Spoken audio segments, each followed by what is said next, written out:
Ya, kalau dari pengalaman Sylvia selama beberapa tahun tinggal di Taiwan, walaupun Taiwan itu bukan negara yang sebagian besar penduduknya memakai bahasa Inggris, tetapi jika teman-teman dari Indonesia pintar berbahasa Inggris, bahasa Inggris itu sangat difungsikan sekali ya. Iya, sebenarnya kalau pengalaman saya sih, menurut saya bidang bahasa, bidang seni itu selalu akan lebih, kalau dihitung bayaran per jamnya itu akan selalu lebih tinggi daripada tenaga profesional misalnya di bidang teknik. Itu sudah terbukti di mana-mana. Jadi kemanapun teman-teman pergi, kalau punya skills bahasa atau seni, misalnya ngajar piano atau apa, itu akan selalu, kalau dihitung per jam akan selalu lebih, bayarannya akan cukup lah, lumayan.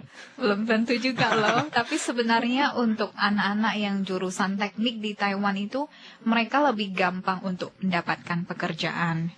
Misalnya untuk insinyur, computer science gitu. Bagaimana dengan prospek seperti ini di Indonesia? Prospek seperti ini, saya rasa sekarang kita, waktu saya kerja dulu, kita sekarang sudah mengarah ke boundaryless, artinya tidak ada batasan geografis. Jadi terutama yang sekarang udah kelihatan jelas, pekerjaan-pekerjaan di bidang industri computer science itu teman-teman bisa mengerjakan di rumah. Mungkin atasannya ada di negara lain, tapi tinggal dikirim ke sana. Jadi sebenarnya tidak ada batasan geografis yang menjadi halangan lagi sekarang. Dan saya rasa untuk peluang pekerjaan di Indonesia pun juga sedang berkembang, sedang maju. NTUST itu apakah kebanyakan untuk program jurusan teknik saja? Gimana dengan teman-teman misalnya dari bidang bisnis gitu atau dari bidang sastra? Ada tidak jurusan nih untuk mereka? Tentu saja ada ya. Kalau di NTUST kita punya 2 universitas yang menawarkan program MBA, Master of Business Administration dalam bahasa Inggris. Jadi kalau teman-teman cari informasi di internet pasti cuma akan menemukan 2 MBA dalam bahasa, yaitu MBA internasional. MBA internasional. Kalau MBA dalam bahasa Mandarin masih banyak sekolah yang lain. Kalau internasional baru ada NTUST. Itu untuk bidang bisnis. Kalau untuk bidang sastra, di NTUST ada bidang Applied Foreign Language. Jadi itu untuk bahasa asing. Kita belum ada teman di sana, jadi belum tahu informasi banyak tentang jurusan itu. Saya rasa selalu ada peluang, selalu ada kesempatan buat teman-teman.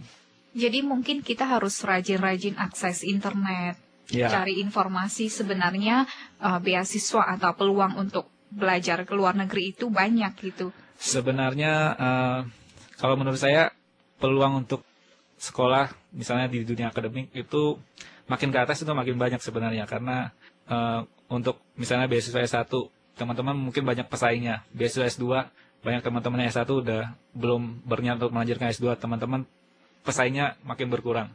S3 ke atas makin berkurang lagi. Jadi sebenarnya kalau kita cari informasi, peluang beasiswa itu sebenarnya banyak sekali. Ya tergantung kita, yang namanya barang gratis, kita mesti usaha untuk mendapatkannya.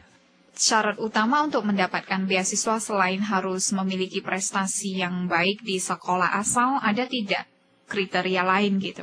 Kriteria lain saya rasa untuk mendapatkan beasiswa yang biasanya yang paling kita dengar itu prestasi akademik ya. Cuman selain beasiswa berdasarkan prestasi akademik, banyak juga beasiswa yang berdasarkan misalnya teman-temannya punya prestasi di bidang olahraga. Itu ada beberapa teman saya yang dulu yang pernah mendapatkan prestasi di bidang olahraga, kemudian mereka mendapatkan beasiswa berdasarkan itu. Kemudian juga mungkin ada teman-teman yang punya keahlian khusus di bidang profesional misalnya. Itu juga bisa jadi salah satu faktor yang membuat teman-teman mendapatkan beasiswa. Dan menurut saya biasanya beasiswa itu selalu ada syarat utamanya, yaitu surat rekomendasi. Dan saya rasa itu yang paling signifikan, karena itu yang menceritakan tentang keadaan teman-teman dari sudut pandang orang yang mengenal teman-teman secara profesional atau secara akademik. Oh, surat rekomendasi misalnya dari guru kita, dari dosen kita, itu jauh lebih penting daripada nilai kita. Tergantung dari panitia yang mengevaluasi aplikasi teman-teman, tapi tidak jarang ada kasus-kasus di mana mungkin ada seorang yang prestasi akademiknya tidak terlalu bagus, tapi dia punya keahlian yang lebih diperlukan sekolah. Skill-skill misalnya. Kalau di bidang komputer mungkin dia punya skill programming yang diakui di dunia internet. Saya rasa itu pengakuannya lebih dipertimbangkan oleh pihak yang akan menerima aplikasi tersebut. Dalam arti kita mempromosikan diri kita sendiri ke sekolah. Betul. Jadi bagaimana caranya? Mempromosikan diri. Ya, refleksi pribadi selama tinggal di Taiwan gitu, yang positif, yang negatif itu juga boleh diceritakan. Mungkin refleksi pribadi saya seperti ini.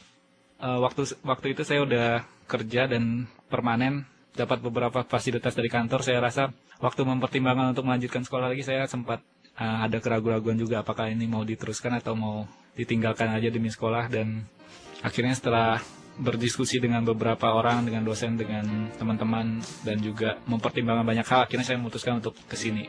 Sampai sekarang, saya membuat keputusan yang tepat pada saat itu. Pendidikan akan membuat kita melihat hal-hal yang sebelumnya kita nggak pernah lihat.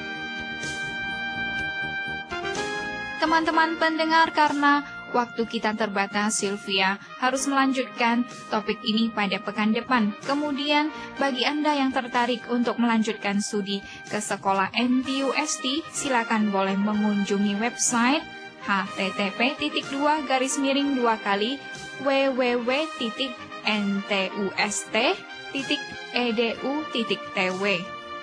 Teman-teman pendengar, kita akan berjumpa lagi pada kesempatan mendatang. Sampai jumpa.